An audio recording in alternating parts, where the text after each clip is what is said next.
আপনি সুখে পালে জান্নাতেও পাবেন, আর কবরে যদি আপনি কষ্ট পান মনেই করবেন আপনার জাহান্নামও অপেক্ষা করছে।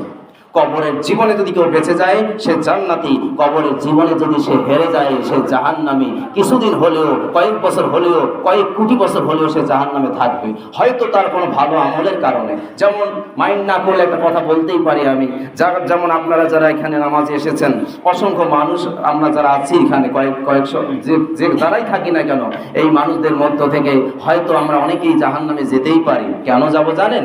অন্যান্য ইবাদত না করার কারণে, অন্যান্য আমল না করার কারণে জাহান্নামে না যাওয়ার পরে কয়েকশো বছর, কয়েক হাজার বছর, কয়েক বিলিয়ন মিলিয়ন বছর পার হওয়ার পরে হয়তো আল্লাহ তাআলা তার রহমতের দৃষ্টিতে তাকাতে তাকাতে একবার বলবে, ও মুখের পুত্র, মুখকে দেখো তো, বায়োডাটা চেক করো তো, খাতাটা চেক করো, আমলনামা চেক করো, কোথাও কোনো ভালো কাজ আছে কিনা।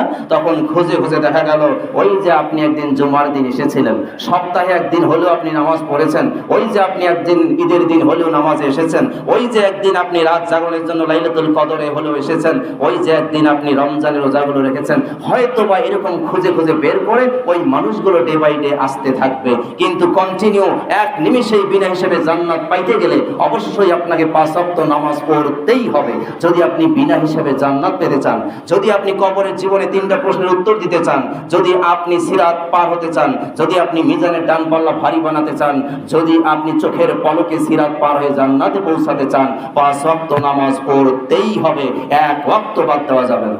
5 ওয়াক্তর পাশাপাশি আরো একটা